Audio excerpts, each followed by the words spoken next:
Aha! We're here. I was going to do a little bit of warm-up training before I read off today. Welcome to Flow Tricks. I don't know what happened to my intro video. It did not show. I'm going to do a little bit of warm-up. I'm going to play some music, jam out for 5 minutes or so, and then I'll start answering questions. What do you think of the lighting? All right. Kind of gets me in the performance mood.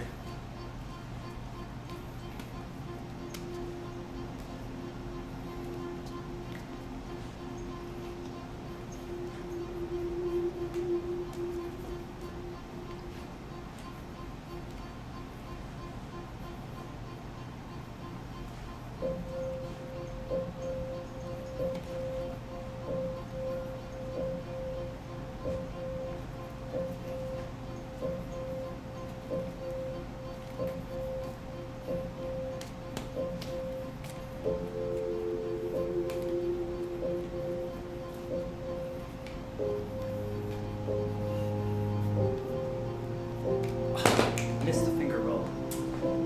It's a new one I'm trying. I'll do it again here. See if we can get it. There we go.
Good.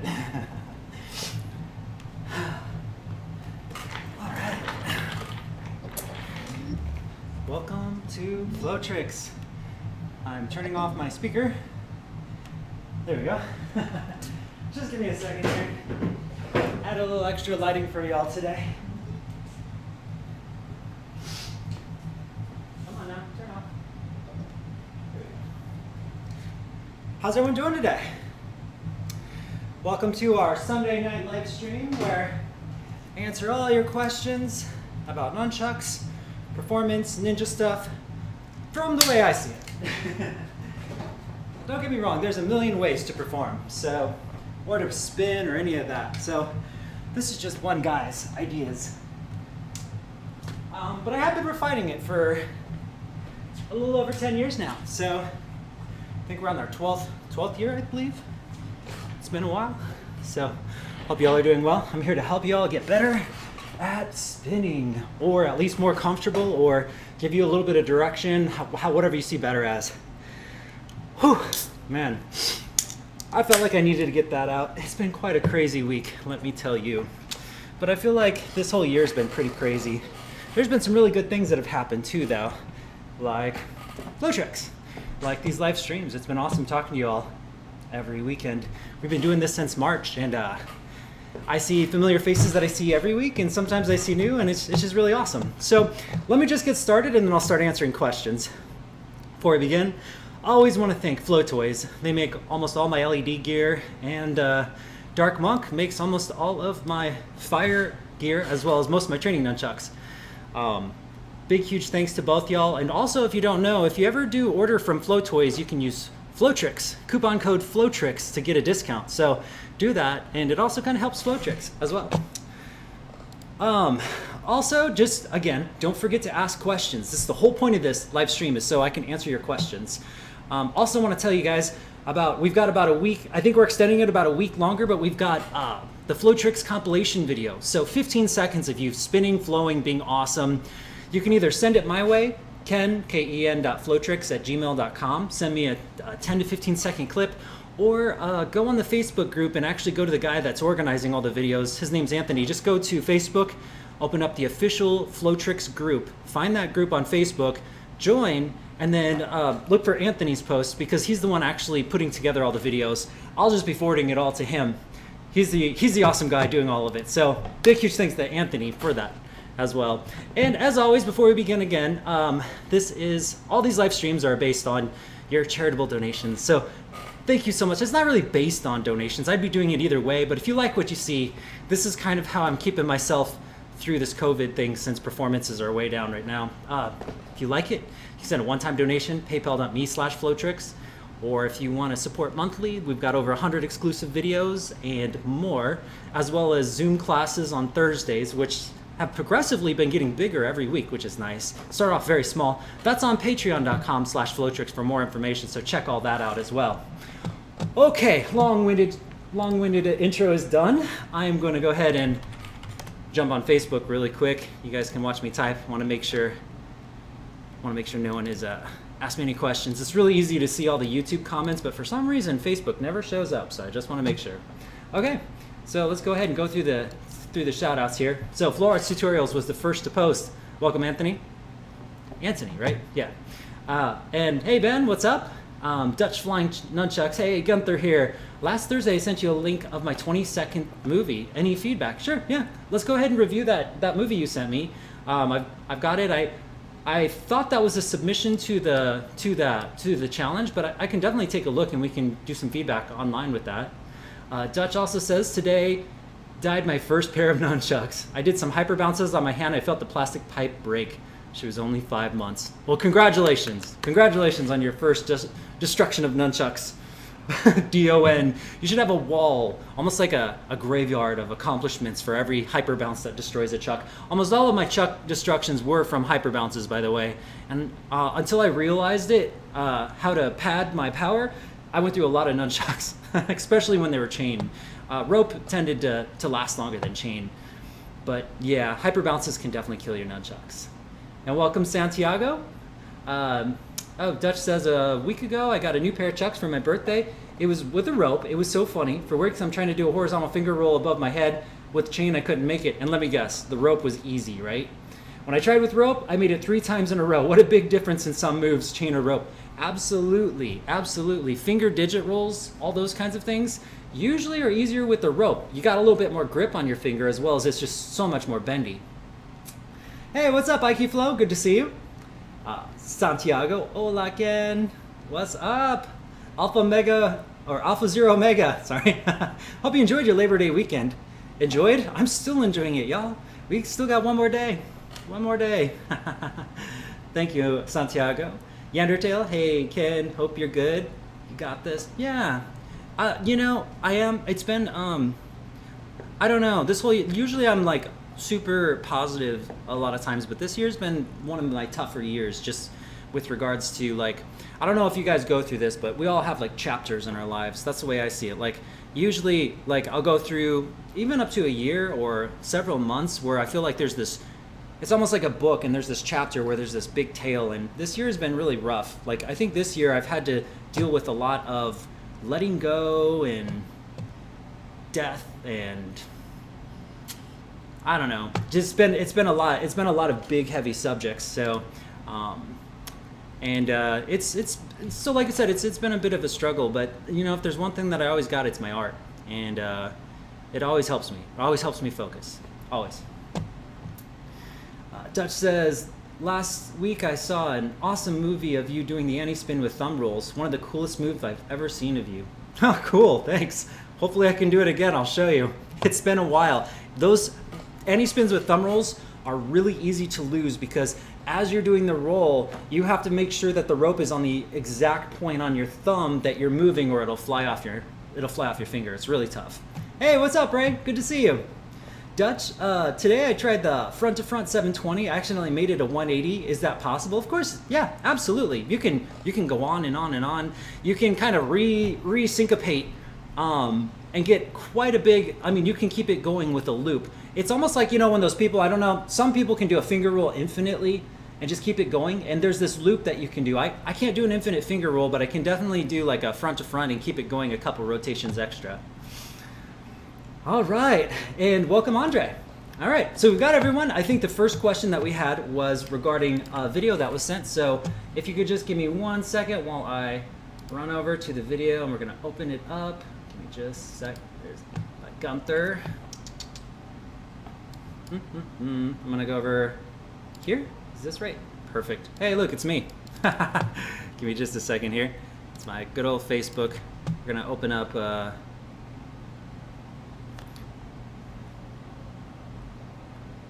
All right, we're gonna check this out, Gunther, and I can tell you my thoughts. All right, here we go. 20 seconds of nunchucks. Let's see it.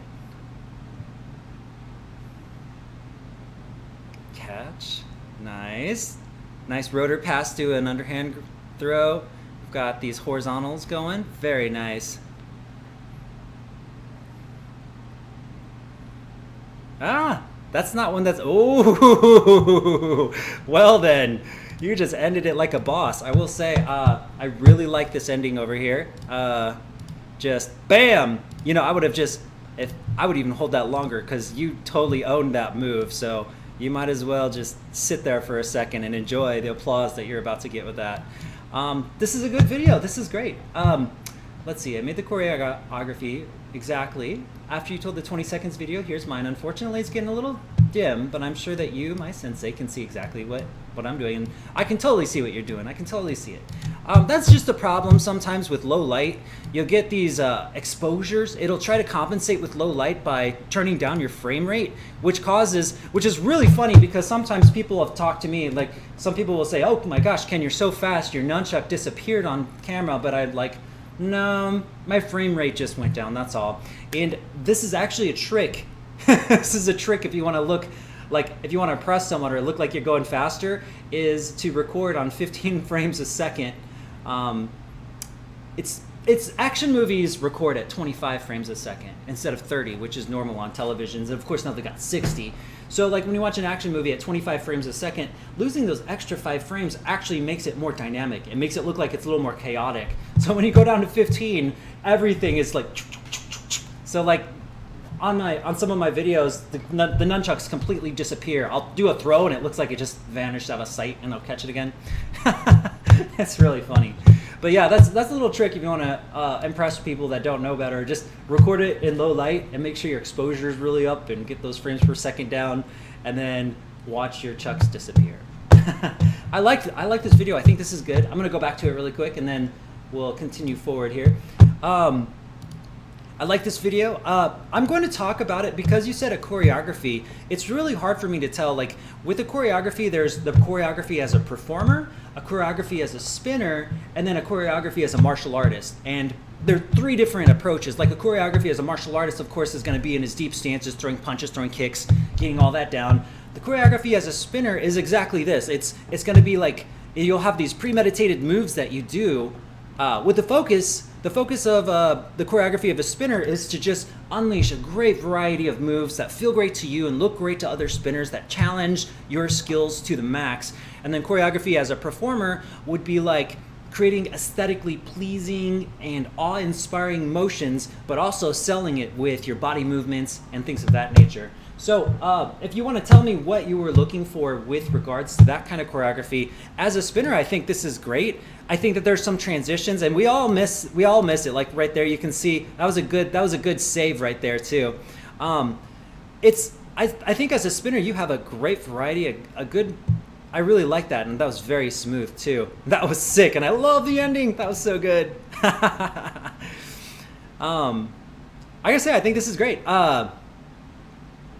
Yes, I love it when the nunchucks disappear out of sight too. You've got a lot of variety in here, that's for sure. There's a lot happening. I feel like you could keep it going. As a performer, the only thing one thing I would recommend if you're doing a performance in front of people is just to watch your head. Your head is generally looking at the chucks, but if you just look away, like if you look at the chucks, it looks like you're really focused on your chucks, which can be helpful, but sometimes it's good to not look at your chucks or to keep your chest up high and your eyes straight forward. It'll create like this presence of strength with those techniques. I think this is great though. Heck yeah, man. I love that throw. We're gonna watch that one more time. I'm gonna move on. Good job, man. This is good stuff. Boom.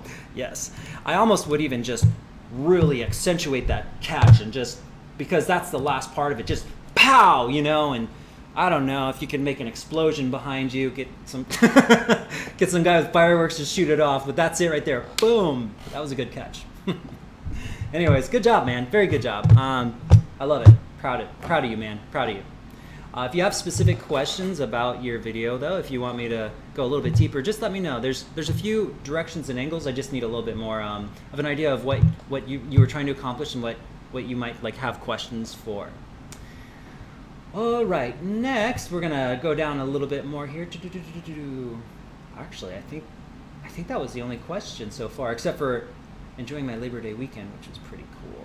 Oh yeah, the any-spin with the thumb rolls. We'll get into that for sure. And then we'll go into the front-to-front 720 as well.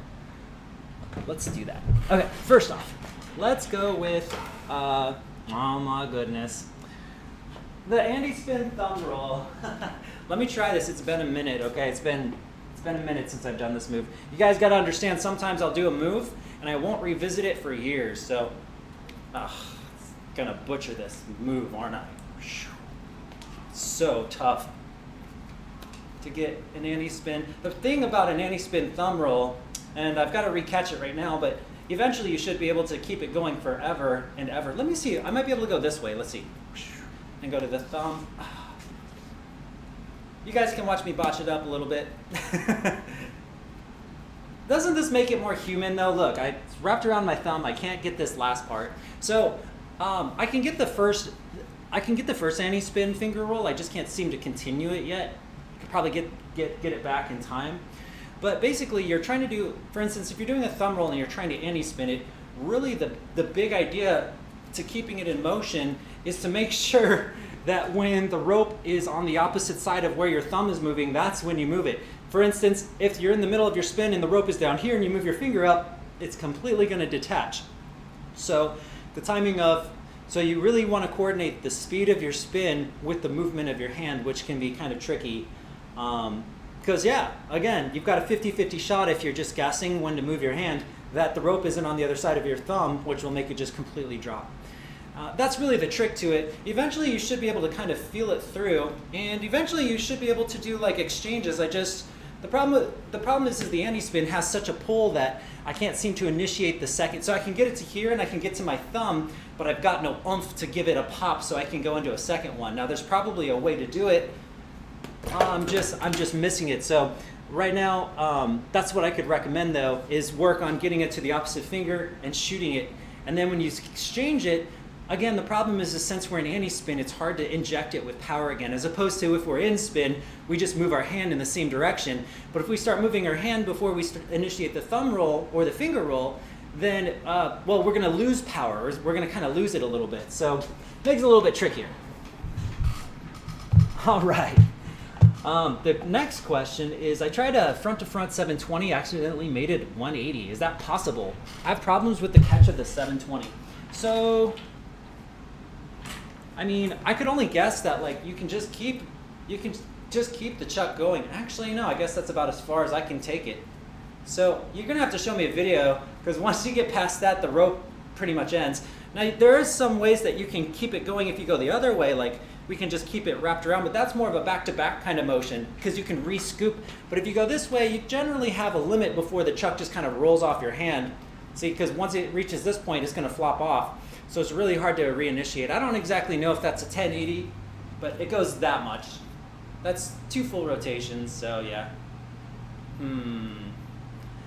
The only way to keep it going, now again, if you're going the opposite direction, which is in back-to-back roll, you can do that infinitely as long as you can just keep re-pushing it in, just keep popping it down. And that takes a little bit of time, and that's kind of like, you're kind of working the rope basically. It's almost like you're doing a mini throw with your wrist, and the longer you can do it, the longer you can keep it going over and over and over again. And it can be a fun little challenge to see how many rotations you can get before the chuck stops. I'm sure some people can get so good that they can just do it forever, just like someone can infinitely spin a chuck. I find it easier to go horizontally than it is to go vertically with that one, but you can definitely keep it going. The problem with vertical, again, is the power injection. You have to be able to give it enough force to pop it back in motion, and that can get a little bit challenging because once you pop it, you got to recatch it at the speed at which it's going. And if you kind of want to work on this and you're not sure where to start, it's a syncopated wrist roll basically. So it's kind of like when the wrist is facing outward. It's like a syncopated wrist roll, except your hand turns in on itself. So once you finish the roll, it pops up, and as it pops up, the chuck is in the air, and you quickly re-grab it in the same motion. And then it comes to this direction, it pops up again, and this will just lift just a little bit, just so you can re-grab it again in that direction. It goes on forever that way. It's a lot of coordination, but you can totally do it. It's a lot easier to do that type of motion though when it's horizontal, just because then you have the momentum going sideways. You're not losing as much. You can just keep trying to scoop it. So in that case, it's the same thing, except for you've got to scoop it horizontally instead of vertically. Give that a try though. Syncopated, it's a syncopated thing. That's really what it is. When it comes to fronts though, the moment you do one, and then the moment you rotate it one more time, it's basically going to clear itself through, see, because once the second part passes, then it completely rolls off. Now you can exchange it to the other hand though, which can be fun. So like we could probably get it 2 directions and then switch it over to the other hand. So 1, 2, pass it over, and I don't know, I think it might go, let's see. It's been a while since, yeah, then it can go into where you just keep scooping it over and over again. So you can make that go forever, like whoosh, whoosh, boom, boom, as however long you can do that re-scooping method. It's just a little bit harder when you're passing it from your right to your left as opposed to just doing it normally, because here I can put a little bit more power, whereas here I don't have as much control. But I'm sure that could also work this way too then. Like, let's see, so what would that be? That would be like a front to front this way. Now I'm just making this up. I haven't actually tried the horizontal exchange yet, so give me a second here. Trying to figure out the trick. But basically we're trying to exchange this roll again with a front to front, but more on the horizontal plane, this direction. I'm sure there's a point of exchange. I just would have to sit with it a little bit longer, and I want to make sure I get all the questions. You guys ask me questions where I can spend the whole hour just exploring these new ideas and concepts. And that's the beautiful thing about nunchucks.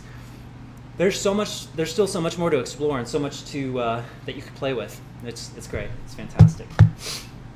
Okay, Andre, what's up? Where do you get your costume? Is it possible to have fire-safe dress attire? Absolutely, it is. Fire-safe dress attire, and as I always say, with every time we talk about fire, anyone that's interested in fire dancing, definitely find a local fire troop that's professional, insured, and have them help you learn fire dancing. Don't try to do it at home just because you've seen videos of me doing it. Make sure that you have a certified professional, trained professional in fire dancing to help you. With that said, fire dancing attire can be cotton, for instance. You know how jeans can be fireproof, but no one wants to wear jeans as a costume. But there's a lot of really good cotton fabrics that you can use for attire. Another thing to keep in mind is how open in the air it is. So even if you have cotton, if it's frills hanging out, it could catch on fire. So you just have to play it safe. There's some people like harmonic threads. I think harmonic threads is mostly for females, but they do have some male fire dancing costumes. But even if that might be something to check out, is this company called Harmonic Threads, because even if they might not have what you're looking for, they can definitely refer you to other companies that would. A lot of times when, like my costume that I use for Quixotic, you know, that a lot of the intro video, you'll see these when I'm in these really big shows, that's almost always with Quixotic. And they custom made it. So they hired someone to custom make this really awesome fire costume. So it's no place where I bought it. It was a custom build. Outside of that, you can always look around. Some things that can help with costuming is even if you don't have the fanciest stuff, you can accessorize. You can put on a little bit more. Just go ahead and look for I don't know, not really bracelets, but I don't know. You can just even if you have something plain like this black shirt, you can adorn it with things that won't get caught in your fire dancing, but things you could wear that is nice and tight. For instance, like an accent color on your arm or something like that to make it look more awesome. On top of that, once in a while, I don't want to say that people should ever take risks, because fire dancing is a calculated risk, but you'll see people that sometimes bend the rules a little bit too. And this is not something that, of course, I could condone, especially online, but after you've done it a while, you kind of know. You kind of know what works and what doesn't. You never want to push that line too far, but as long as you a lot of it, you just gotta just play it safe. So, and as always, you have your safety, you should be good. All right. Aikiflow, nice tip about the frame rate. Yes, well, that was an accidental thing that I learned that I don't know. Again, it's nice. It's a nice little trick you can do until they want to see it in real life. And they're like, okay, actually my nunchuck doesn't disappear. Can you swing a nunchuck and put a candle out? A show with candles being put out would be awesome. I haven't tried. I bet I could. I'm not sure though. I haven't tried it. My accuracy with my chucks, I used to train a little bit. I'm sure there's going to be people that are more accurate than I am with the nunchucks, but that'd be a fun little experiment to try out for sure. Yeah, I feel like putting out candles, PVC would probably be the best. Yeah, I'm thinking PVC. Give me just a second here. I'm just getting some comments on Facebook. I want to make sure that there's no questions that I'm missing. Oh, hey Siri. Oh, cool. Siri's watching too. Welcome. I'm sorry I missed you there. One thing I wanted to. I'm not getting any comments on my live stream, but I am getting comments on this meme that I posted, which is great, right? Anyways, let's keep going. Chris, the legend, the myth, the beast can returns. Respect. Thank you, man. Thank you. It's good to be back. It's my birthday in a couple weeks, y'all. So September 19th is my birthday. I might be gone all week, thinking I'm getting out of town for a little bit, just because I need a break from normal life. I think it'd be awesome to get out. And then my plan is to come back and reinvent. Come back like a phoenix out of the, why do I want to say the flames? Obviously they're in flames. Ash. Yeah, that's where they come from. Yeah, that's my goal. My goal is to get out on my birthday and then come back and reinvent everything I've been doing, do a little bit better. I think that'd be awesome. All right. Oh, Dutch, thank you. You gave me a big smile. You're most welcome, and good job, man. Good job, really. Aikiflow, at what point do you do a roll for a continuous tricutra, a 3-point anti-spin with a staff? Sure. Well, let's get a staff out.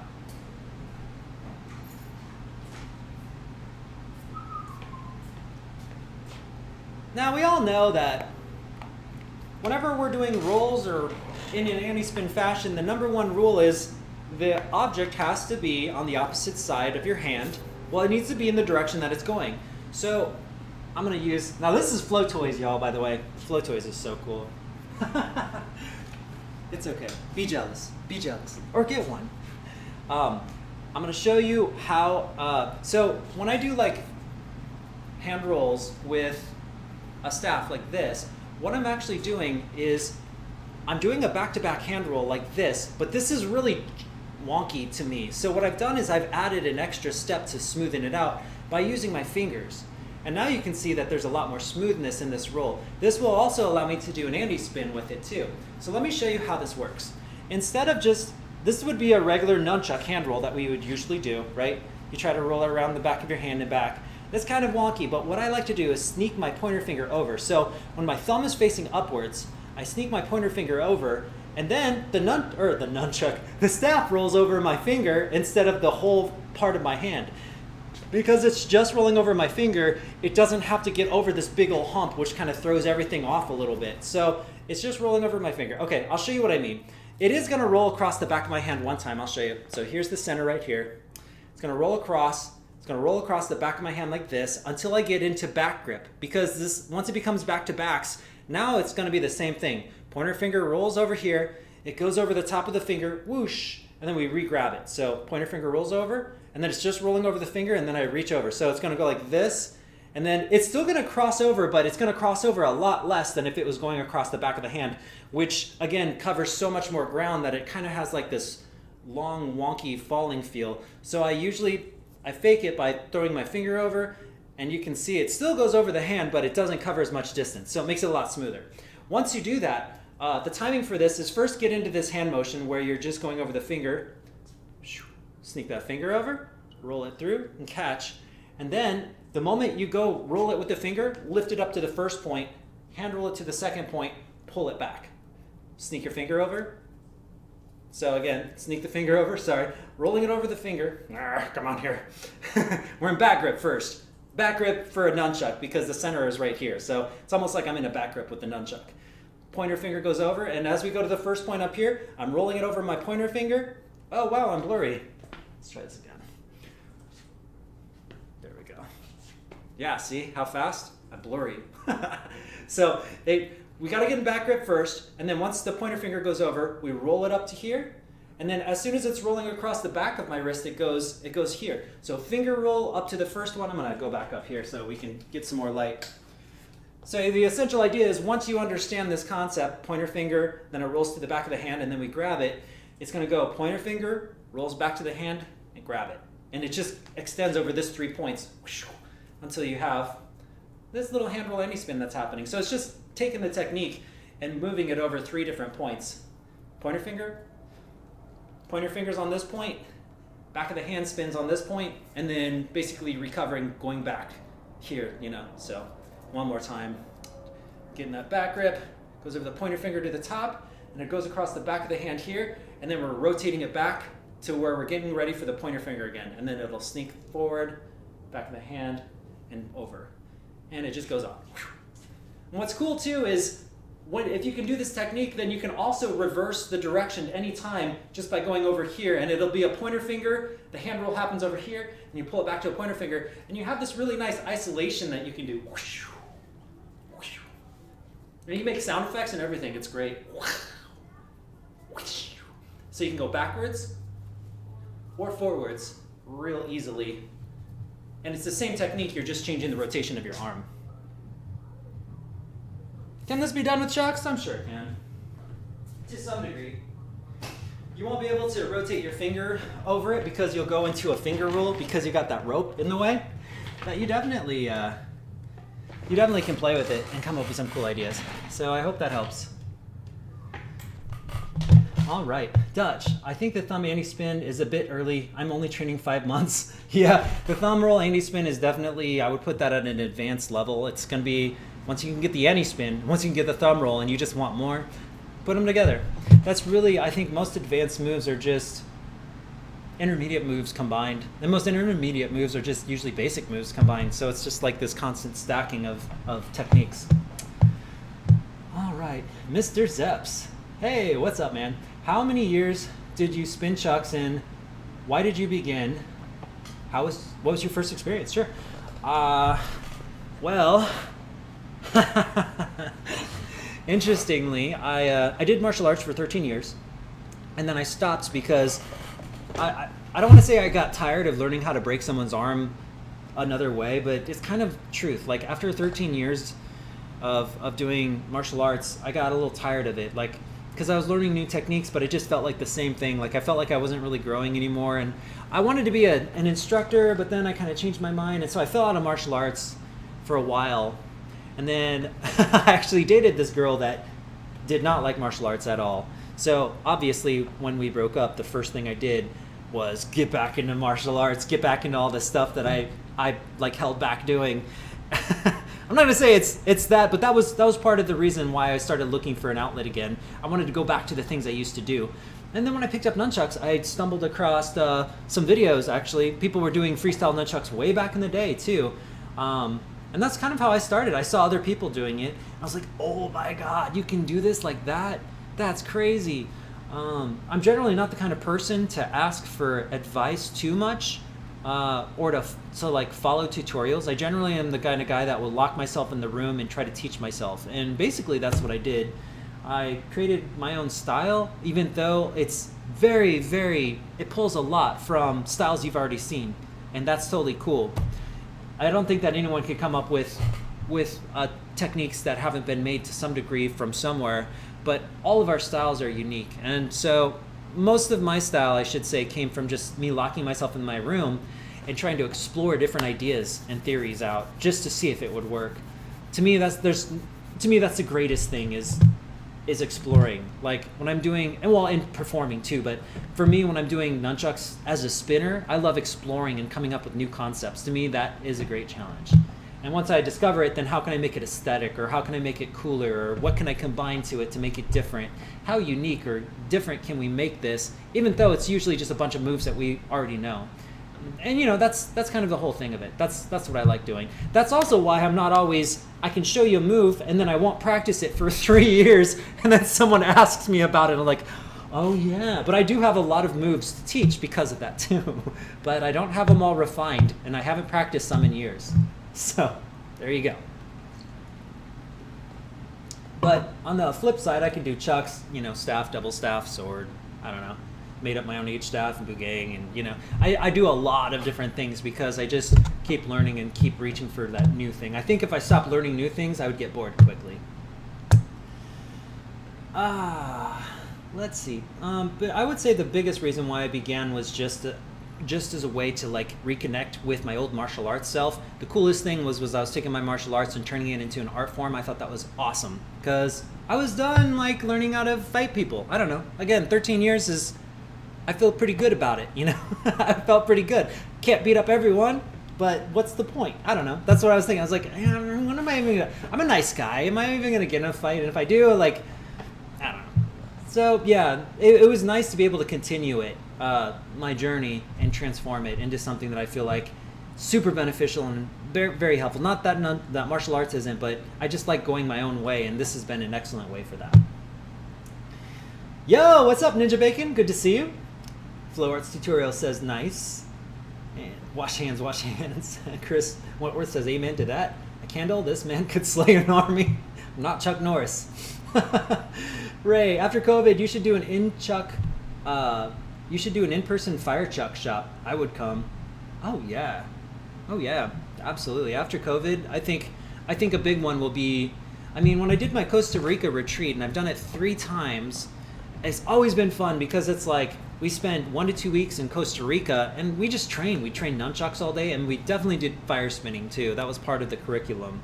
I think it would be great to go back to a point where once everything calms down, again, kind of like with this world tour that I'm saying, but also have, instead of just going to a dojo, have one nice little resort or retreat that we can also offer where you could stay a couple weeks and learn nunchucks and chill by the ocean. It's such an experience. That was probably one of my favorite experiences of my 30s. All right, Undertale. Soft over 3 months. I can't read all that. Sorry, I'm getting old. That is more in the competitive style, like Steph Overlay. That's true. It's my favorite style, but recently I've been trying to learn more of your moves I've had.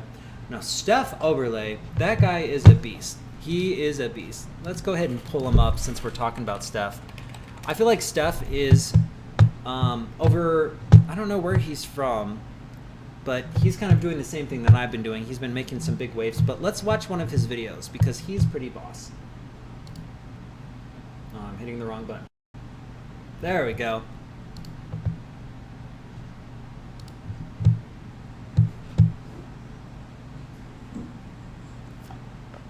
He's got a beard now. I didn't know that.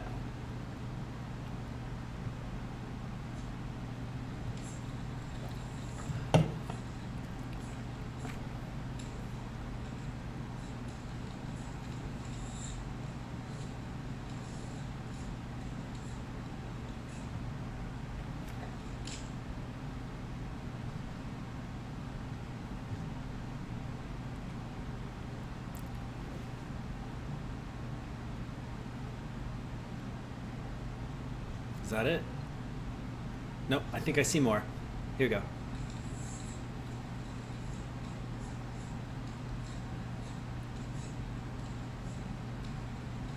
Yes! Oh, what a monster. It's beautiful. Beautiful. Ladies and gentlemen, that is Steph Overlay. His style is very different than mine. Very different. In terms of... He's doing martial arts demonstration nunchucks, but mixing it with freestyle nunchucks, which is great.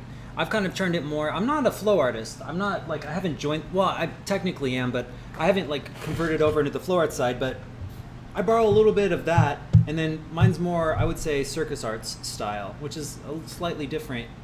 You're looking for something a little bit different. What I love about Steph is, let's go back. His stances, like he goes at nice triangular stance like that. I think it's great. And his footwork too. Just watch his feet for a second. See how his feet, the way that they move? It's fantastic. His footwork is on point.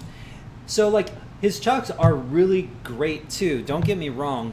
But you can see that his feet and his whole body are also in motion with this. And to me, that just like puts it all together.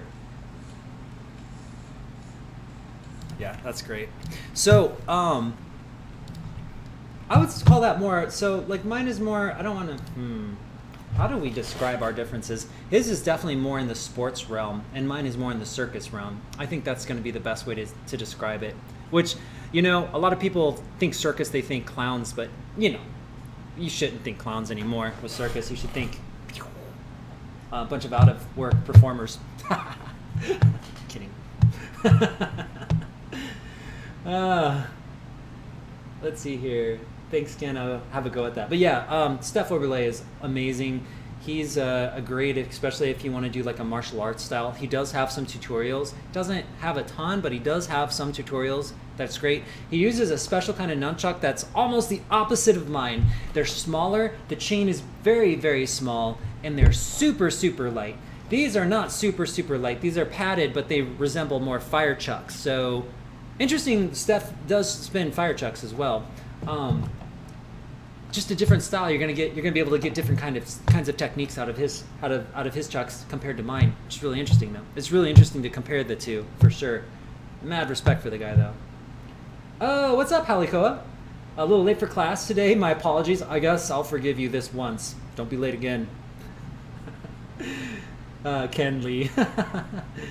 Dutch says, I can't refine a certain video, so I ask here, is the rotor pass from the left to right or something with a crosscatch? It's both. It's left to right or right to left. A rotor pass is basically when you're doing a pass, your arms don't cross. If you go the opposite direction, they cross. A rotor pass is basically you're passing to a hand that's facing to the outside of the spin. So if I'm using my right hand, my left hand's at 9 o'clock and I catch it here.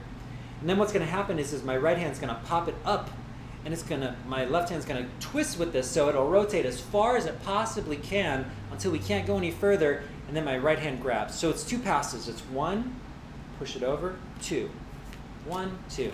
There's no cross grab involved, really. I mean, technically, I guess your hands are crossed over here, but it's different than if you're doing a cross grab like this. If you're going the opposite direction, if we're going this way, you can't do a rotor pass from this hand. That's when you do your cross grab. So if it's in your right hand and you're going counterclockwise, you can get into a rotor pass. But if it bounces and you're going clockwise, then you take it into a cross grab or whatever you want. You know. But those are 2 go-tos. And it's the same. If it's in my left hand, I can still do the rotor pass. It just has to be spinning the opposite direction. So if it's in my left hand and it's going clockwise, I can grab it and I can still pull over the same technique, basically. So keep that in mind. It's just you're basically just passing the chuck and letting it go as far as it possibly can, and then you're exchanging it with the other hand without doing any rolls whatsoever.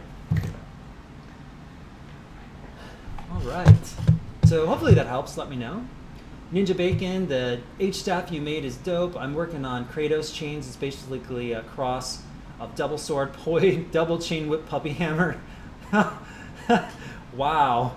Yeah, it's nice to create sometimes. It absolutely is, especially if you're exploring new territory, you like to make up stuff. Why not make your own prop up, right? Aikiflow, how would you define the difference between circus and flow style? Give me just a second. I think circus style has more presentation than flow style. Flow style doesn't necessarily require presentation as much as circus style. Give me just a second here and I'll get into that a little bit more. I just want to make sure no one's... So, I think there's and this is not always a universal truth, but I think that flow artists, the flow and circus to me are very different, and it's the way that they're presented. Because I think flow style, like flow artists, generally are I don't know how to describe it. It almost looks like organic math revolving into itself. It almost feels introvertive, like whereas. It's very, I don't know, it's it's very geometric, I should say. I think of tech when I think of flow arts, or when I think of like flow styles, especially modern flow styles. But that's not always the case, obviously. There's the whole tech versus flow thing. But even regardless if it's tech or flow, the circus style has more ta-da, like it's not really like ta-da, but there's a lot more consideration for the audience and consideration for how things are presented and costumes and music and choreography and just pulling it all together in a way that is communicative. I don't know. I feel like, and this is, again, we're talking semantics here because I think that you don't just choose a side. I think we're all a little bit of all of these things, and some people might consider this very differently. So when I talk about flow art style, I just think, usually when I think of a flow me or when I think of someone that does flow arts, it's a little more introverted. It's a little more, it doesn't, the body work is not as big. It's mostly focused on the prop that they're using and the cool tricks and techniques that they can make. Whereas, again, with circus, body motion and presentation are huge. Makeup and all that stuff, choreography, all that jazz. So that's how I would say it, at least. I'm not sure. It's a very gray area, and everyone's going to see it a little differently. But from the way I see it, that's how I define it.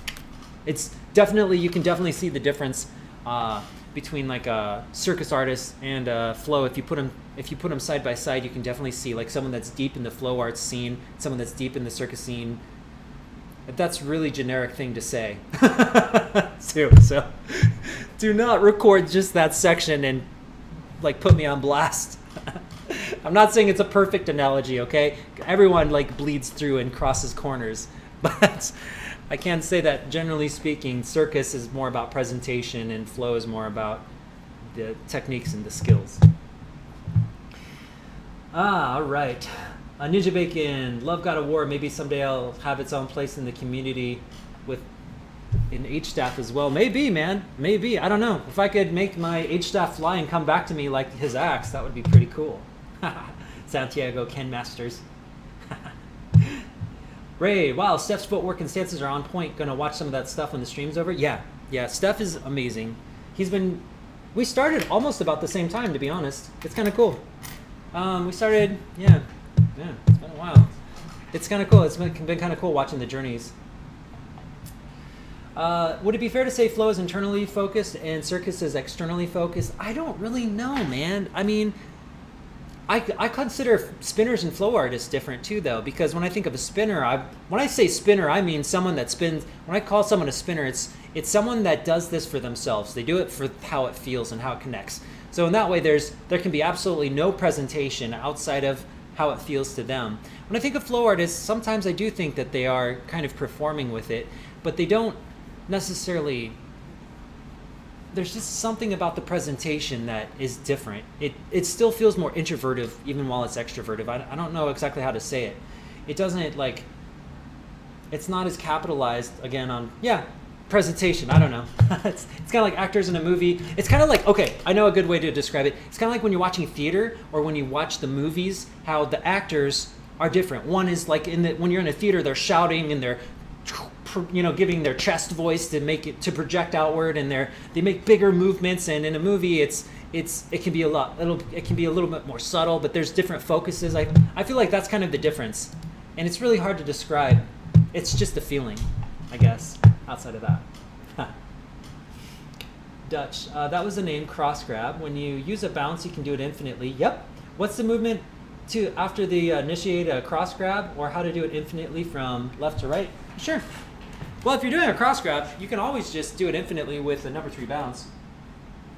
Any bounce can get you into a. So if I do a number 3 bounce, basically I'm bouncing it on the same arm underneath the delt, and then we cross it over, and then I pass it to the other side, which will spin it this direction, and I do a number 3 bounce with the other hand, and then I do a cross grab. So bounce, cross grab, bounce, cross grab, bounce, cross grab,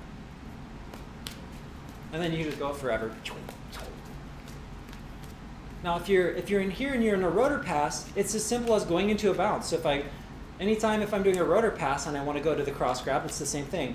Bounce, cross grab. I just go right back to it, see? So regardless if you're rotors passing or if you're doing cross grabs, you just got to bounce it underneath the arm and you'll be able to pull it off. All right. Chris, gotta go. Huge respect to you. Thanks for your time and teaching. Be water, my friend. Thank you, Chris. Good to hear from you again, too, man.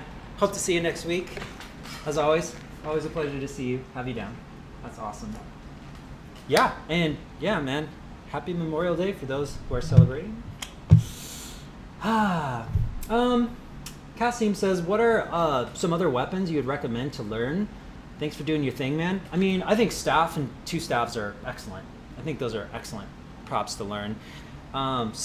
I haven't really practiced Sai. I think swords are fun to learn.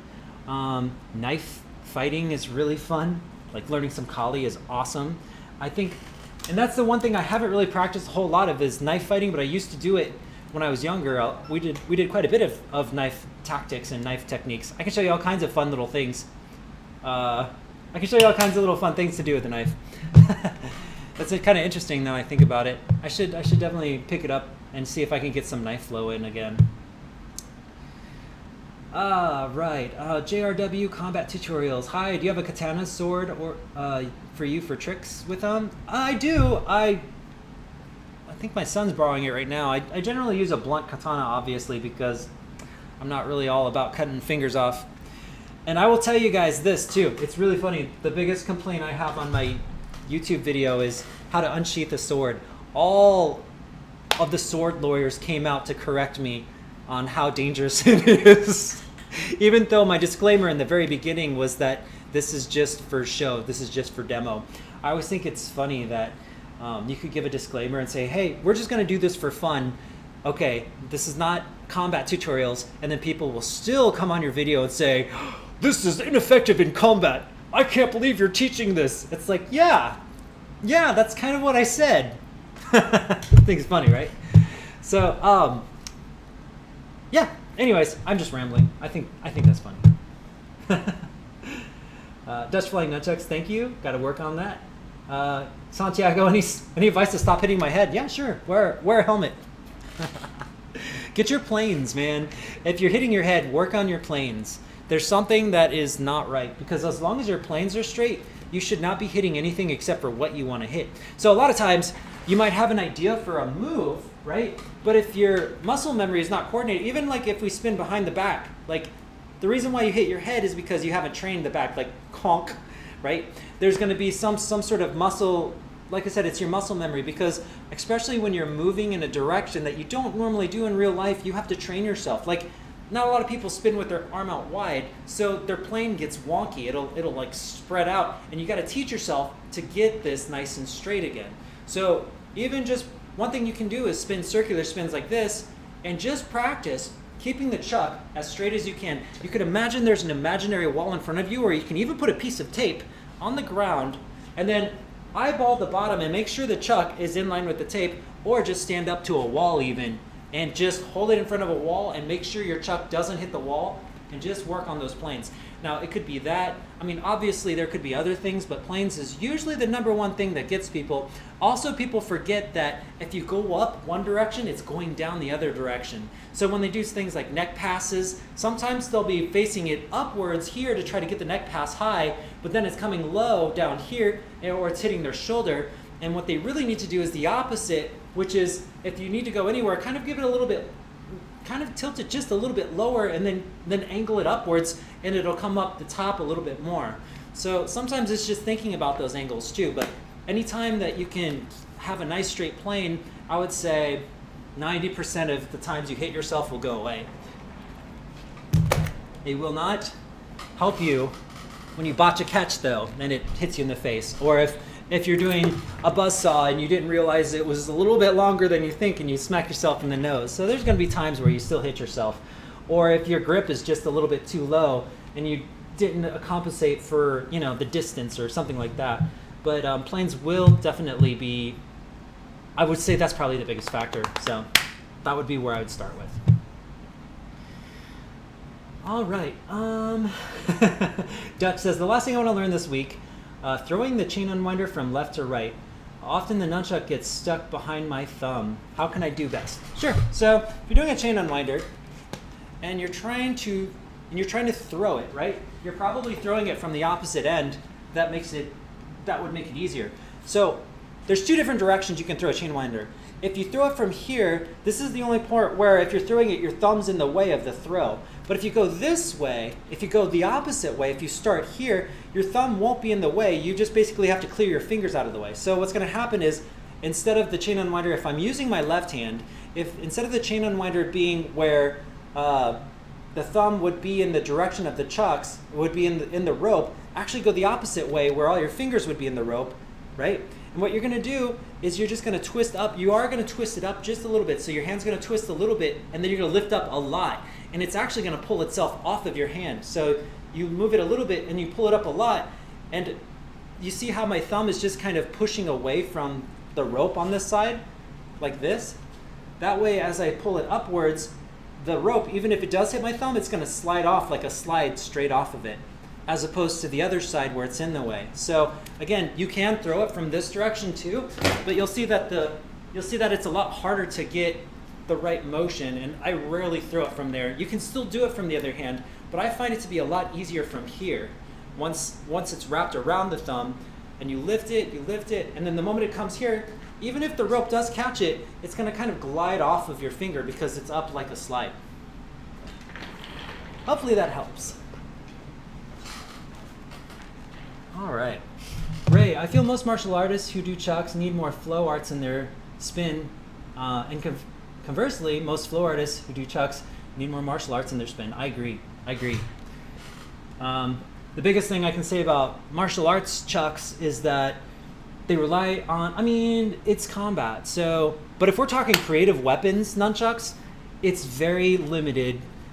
Martial arts nunchucks is very limited, in my opinion. I mean, when you look at people like Steph, that's the way to do it. Steph Oberle does martial arts nunchucks perfectly. Like, I just, not that we should mimic his style, but I think that is just a great direction to go, because there's a lot of variety, a lot of complexity, but it's still got that snap. And then when we're thinking about flow arts, yeah, I agree. A lot of flow artists, my biggest thing about flow artists is just no connection with the body at all.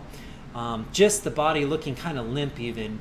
And it makes sense though, because they don't, like in martial arts, we need to put our feet and our hips into our motions because that's how we generate power. But in flow arts, you're not really trying to generate power to knock someone out. But then you lose that connection to the body because it's never been developed from the get-go. It's always been developed from like the shoulders on. Like the shoulders on is usually flow artists, super developed, and then the body is not developed. Footwork's not developed. Head might even be looking down the whole time, you know, and just falling over kind of vibe. And they definitely have a good marriage together. Or any kind of movement art. Capoeira would be awesome too. I wish I would have learned that. Or even if you did breakdancing. I think breakdancing and nunchucks would look sick. What's up, Rita? Alpha, Omega. Gotta head off, Ken. Have a great week. You too, man. You too. Have a good one. Ninja Bacon. The best is swinging woodchucks and smacking yourself. Been there a million times, man. Bones of Steel. Halikoa. I trained with Sai once upon a time. I'm not sure how Fire Sai would work, but it would be interesting.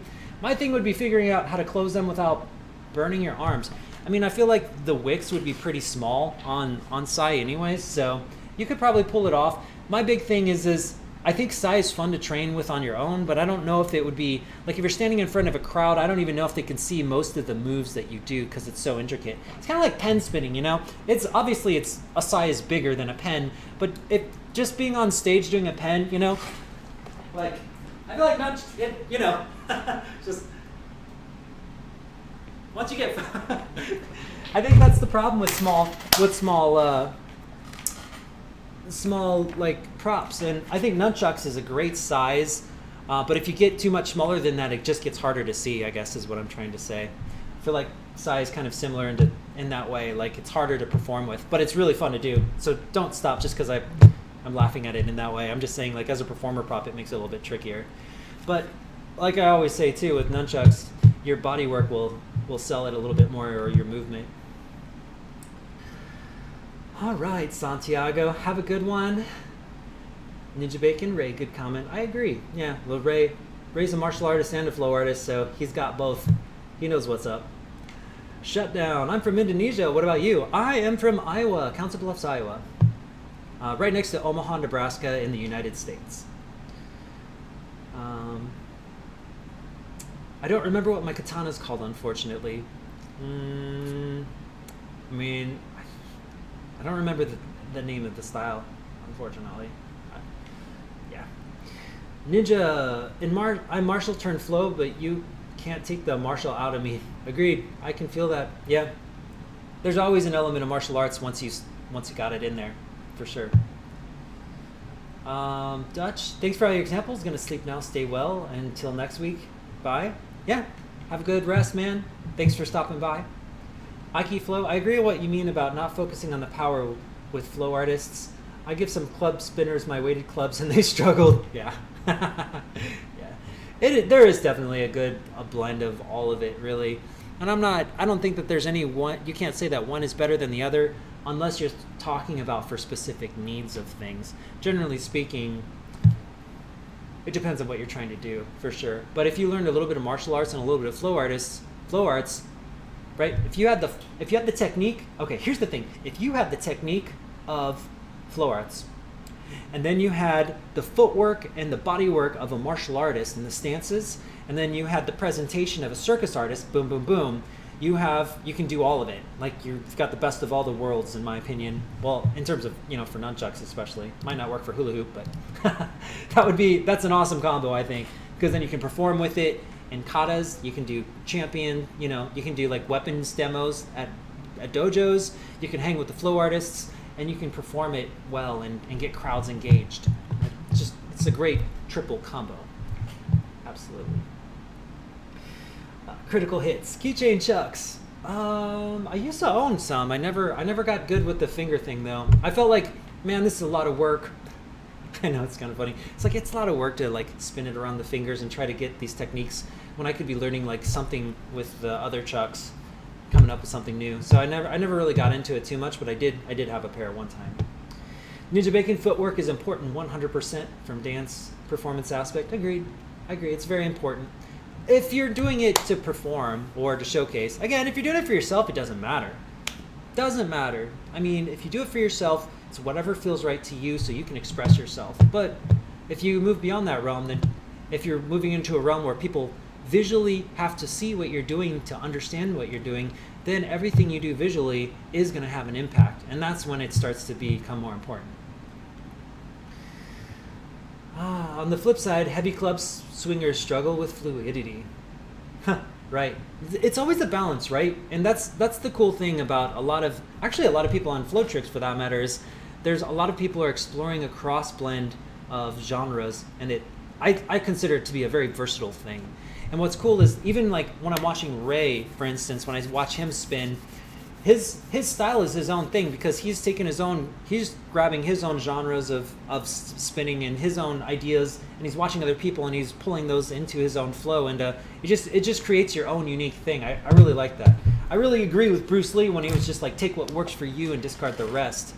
Plus, it just makes everyone more individual too, you know. For Flow Tricks, I don't really want to make like I don't want to say copycat. I don't want to take my style and just stamp it on top of people. I want people to use that as a springboard so they can figure out what they want to do, but to get past that and to go beyond what I teach so they can find their own style. I think that'd be cool. Kasim says, sorry, can you please explain a little bit about my previous comment about the types of nunchucks? I can't remember. Were you talking about the ability to do chain unwinders a little bit easier? I think that rope is generally easier to start with. Chain is good for certain things, but generally speaking, I think rope's where it's at anymore. The biggest reason is because not only does it not hurt to grab it, like you can't get chips in the metal, in the chain. There's been times where I've actually ripped like my skin open just because I dropped my chucks and it fell on the concrete and it left this chip, and it just slashed as I was slashed my finger, you know, as I was doing hand rolls, and I'd have this bloody hand. Things like that. I mean, you know, you won't get a bloody hand spinning with rope, but I'm just saying that there's more incidents that can happen with chain, like the swivel breaks and pops off, or like I said, you know, it's metal, so there's very specific things that I think it's good for, but generally speaking, I do think rope is the way to be. Ike Flow, however, I would say there are some flow artists like Nick Woolsey that incorporates a lot of body movement into his flow. I agree, and I also think the old school flow arts spinners generally focus a little bit more on that. Like Yuta and them. Like sometimes when you go to the old school, and it's really interesting, in the old school everything was fresh and new and fascinating, and I like tech, don't get me wrong. I think tech is really good because it shows the possibilities of movement, but it kind of did disregard the body work a little bit more and focused more on just the pure technical aspects. That's okay, but it kind of reminds me of those musicians that get so advanced in their playing that they're like almost sound like they're playing from a different planet, you know. So I feel like that can happen. I feel like you can get disconnected from connecting with people if you get too far off into the world of technical, you know. Just even a ballet dancer can be too perfect, or it can be so technical that it doesn't quite connect. And so I think it's important, in my opinion, I mean, again, but I'm coming from a performance standpoint, I think it's very important. Well, even without the performance, it's important to be able to connect at the end of the day. It's important to be able to connect. I think those people probably do connect with themselves, so it's fantastic. But it's just hard to relate it to other people, especially general audiences that have no idea what you're doing. Would you agree in an analogy that performing flow like applying martial techniques, would you agree in an analogy that performing flow is like applying martial techniques in sparring? As in, it's always much harder under pressure. Oh, yeah. Oh, yeah. And it's almost like performing is almost like you're about ready to go sparring, but you're a gladiator and you don't even know what your weapon is. Because there's very few gigs that I do where it runs perfectly smooth from start to end. Usually you'll come out there and it'll be like this. You come out here, you have the perfect thing ready, right? okay, I practiced my choreography. You go out there, they play the wrong music, and you have to like start all over. Like you're out there on stage, they accidentally play the wrong music. This has happened to me before, and this happens to other people. And then boom, it's your big time. The lights flash on your eyes. Now you've got to perform, and you've got this, right? And if you haven't practiced this, you're in trouble. And you can feel all the audience members just watching you while the wrong music's playing, and you did not prepare yourself for the lights in your eyes. So you throw the chucks and they fall off, and they were fire chucks, and it lands in someone's lap, and they're on fire, and everyone's screaming. At least that's what happens in your head. So what happens after that? You freeze up. So in your head, you're like, oh, I can't see. Oh, they're playing the wrong music. You freeze up. And because of that, it shows that you weren't ready it shows that you weren't ready, because that's really what makes or breaks people, is their ability to adapt when you're performing. You don't have any of that in any other time. So yeah, it's be kind of like, yeah, okay, we're going to go sparring. And then like, as soon as you come out, they're like, okay, now dip your hands in oil. And so you're covered in oil and you have to wrestle. And then all of a sudden you realize you have no grips. And all the moves you thought you could do, you can't do at all, and you have to make it work. I feel like that's like performing, because there's been so many times. There's been times where the wind is blown so hard, my stuff wouldn't light. So the music's playing, there's this huge crowd of people, and they can't light my fire props because the wind is blowing 80 miles an hour. Or there's been times where the floor was extremely slippery, or it was really small, or the floor was carpeted and they asked for fire dancing. I've seen all of that, and trying to make it work on the fly with only seconds to think about how you're going to plan it is the essence of being a performer, generally speaking. Yep. Oh, you hit something in me, man, when you were talking about that. Kasim says, I mean about how they're differently weighted, really. Sorry, I think you missed my comment. I think some are more... oh, yeah. Some are more handle heavy, some are longer, some are different materials. Why such a variety? Because different styles of nunchucks will give you different moves easier. I'll show you what I mean.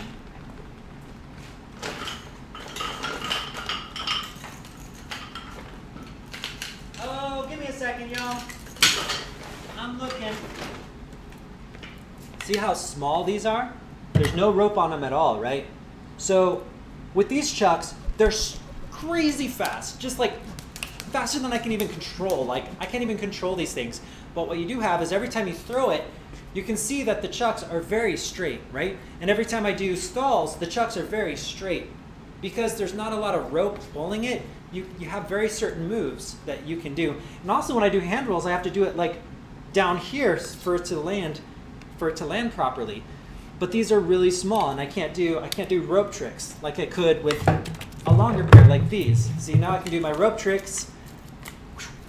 I have these types of motions. When I stall, there can be a little bit more bend in it. Now they bend a little bit more. They might want to curve a little bit more because it has to cover more ground, right? And then you have the heavier ones, which are totally different as well. With a heavy one, like this is a little bit heavier, right? We're talking about oak now. It hurts more to do bounces. It hurts more because all this force is hitting you and it hurts, right? But one thing you can do is the moment it starts moving, you can go really fast. You can go really fast with these. Why? Why can you go fast with these? Because the moment you get the momentum going, you don't have to do much. The moment these start moving, you just keep moving it in the same direction just a little bit, and all the weight will carry itself. So you have all these different styles of nunchucks that you can use. The reason why there's so many different kinds of nunchucks is because it'll change your style. So it's really nice to have a lot of different styles of nunchucks. If you have foam nunchucks, bounces are great, being able to bounce. But man, some of those rolls are a lot harder because they're so light that the force doesn't pull itself anymore, as opposed to like a heavier pair. Like these, the momentum pushes itself because they're heavier. But if you're doing hyper, you can definitely pull it off a little bit better with something lighter. And so you have to decide, or just figure out what kind of chucks you have, so you can realize that that's going to determine the best techniques that will be the most effective. And if you want to do different techniques, just change your nunchucks and play with that. Sometimes it's easier to learn techniques on different styles of nunchucks too. So keep that in mind. If you're struggling with the move, you might just need to change your nunchuck and see if that fixes everything. Yeah. All right. Ninja Bacon says chain don't last as long as rope, and when rope is going out, it starts to fray, so you can see when it's going to go out. That's what I love about rope. And I used to hugely be against rope when I first started. That's why I called them chain unwinders, because I used the chain, right? And now I'm the exact opposite. You know, getting wiser, getting older. Ninja Bacon, though it has bearings, takes longer for a rope to fray than the bearings to bust. That's true too. Yandertail, when I started my nunchucks, had chains and they always chipped. Yeah, then Stephanie overlaid nunchucks staved my hands. That's awesome. So you have Steph's nunchucks, huh? That's killer. Like I said, the speed chucks are super fast. He does a lot of really great doubles too. Definitely someone to follow. Ike Flow, how do you relax under pressure when performing? So how do I say this? It takes, if you are concerned about doing bad, you will. It's just like a date. Like when you're dating someone and you say, hey, how am I doing? Are you having fun? You know, if you check in with them too much, you get a little nervous, it's off-putting. So with performance, I think I don't want to say that it's important to not care, but it is important to not mind. And it can be really helpful. When you first start, you're gonna, like the first performances I did, I was dripping in sweat. I was very nervous. I dropped a lot. I was very apologetic about it. I would be mad about myself. And I'll tell you, something that changed is when I performed at Wakarusa, because I did front stage. There's a lot of people, man. I don't know, 20,000, just a wall of people as far as we can see, you know. This is a big electronic music fest and we're at the main stage. And I went to perform on there and I did Fire, and I was super nervous. In my brain, like, this was the big moment I've always been waiting for. This is the biggest show I've ever done in my life. And I gotta make it good. Like, I wanna make it count. And I was so disappointed in myself because I didn't do any throws. I got so nervous that I didn't do any throws. The lights were hot. Just like I said, the lights were hot. I felt all this wall of people, all their energy just poured over me. And it was not a good time. I was really hard on myself. And then I felt really bad, and I was walking around Wakarusa afterwards, a little bummed about my performance. I felt like it was very subpar, and all these people were just like, oh my God, it was so good, thank you, man. And I didn't let it cheer me up, because in my brain I was like, you know, I messed up. Yeah, well, you don't even know. You should have seen what I could have done, you know? And that's what I did. And I just realized something. It took me a while to realize that I totally spoiled the whole moment for myself. Like, one of the biggest moments of my life, and I was so hard on myself that I couldn't enjoy it, and I actually turned it into something bad. So after that day, I was like, you know, I need to stop caring so much. I just need to do it, because maybe I won't do my best. It goes up and down. I mean, it always does. It was after I felt that way with Wakarusa, though. It didn't take very long after a few shows after that, and it was just like that whole veil got removed, because I just saw how badly my fears played on me, to the point where I couldn't enjoy what could have been one of my most favorite moments, you know, of my life. One of them, I instead was so hard on myself that I bombed it. But it was a great lesson for me, and it also helped me to overcome my stage fright.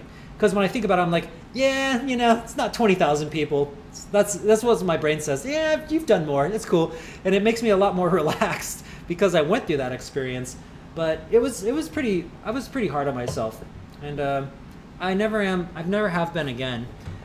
Sometimes I still get it, but it's rare. It's really hard for me to get. Now I'm at a point now when I perform that it's hard for me to get too nervous, and sometimes I miss that, because in the old days, getting those sweaty palms and getting that excitement, there's that rush when you're done, when you feel like you've done a good job. And now I feel like, yeah, that was good. But, you know, it's not like, oh my God, you know, and then I lose sleep and I'm up till 6 a.m. just fawning over this thing. And that's kind of the difference. And it's something I want to suggest to you guys too, because as you're like, try not to rush into being comfortable with your spinning style, because those beginning moments are valuable. And while you may not be your best from a performance standpoint, you're going to have some of your most memorable times as you're developing It's just like, it's just like when you meet your significant other. It's the beginning that it has, like, you have that Hollywood romance kind of thing going on. Eventually it delves into something that's a deep burning coal, and it's very mature and it's very awesome too, but it's not the same as the beginning when you first started doing it. So really try not to rush through that. Really enjoy it, because it's pretty amazing. Yes. Aiki Flow, completely relate to what you said. I performed at my friend's son's wedding years ago. The timing with the music changed for what we agreed before the crowd was around with me rather than in front. Yep, I feel that.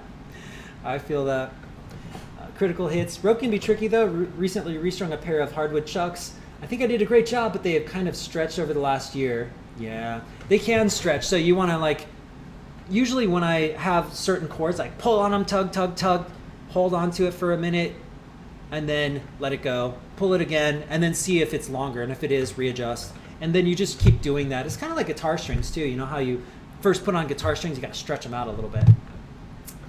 Aiki Flow, managed to make it work, but really didn't enjoy it. Much rather enjoy the flow at home or spin jams. Credit to you, Ken, for being able to perform the way you do.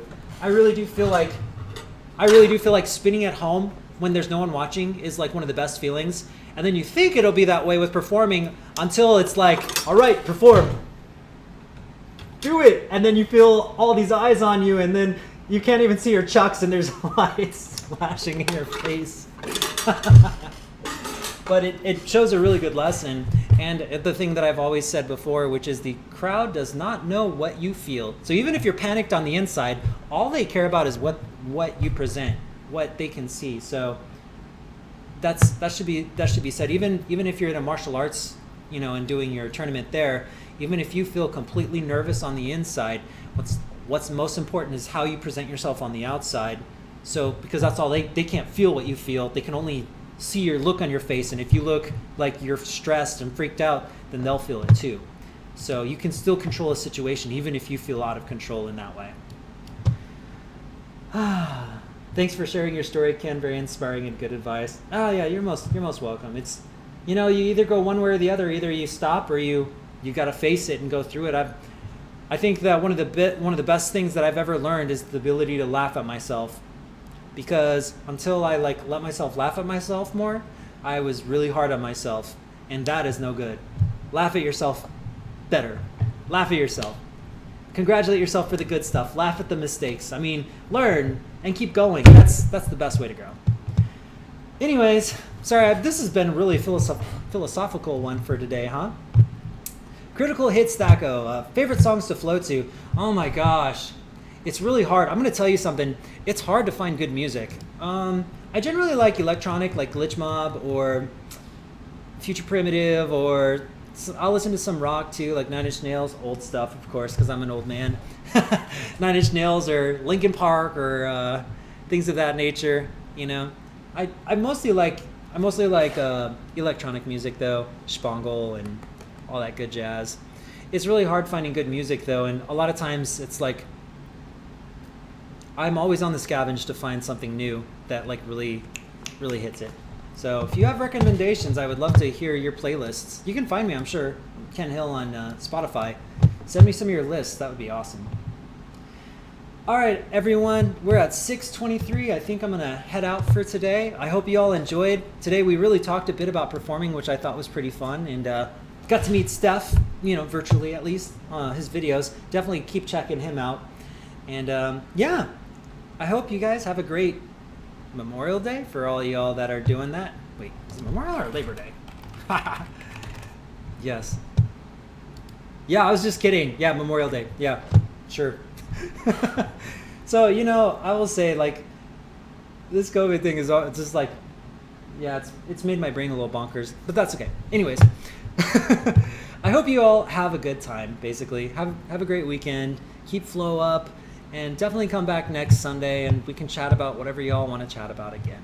And nobody clip those parts about my things on flow arts versus circus arts. The last thing I need is someone grabbing this clip that that is like, I hate flow artists or something. No, I don't hate flow artists, and I'm not saying that they don't know how to move. Just throwing that disclaimer out. So I just think that everyone it's all pieces to a puzzle. And it's good to see their strengths and weaknesses and move with all of that. Okay. All right, you all have a good day, and I'll see you soon. Remember, if you need anything, ken.flowtricks@gmail.com. Always a pleasure. Have a good night.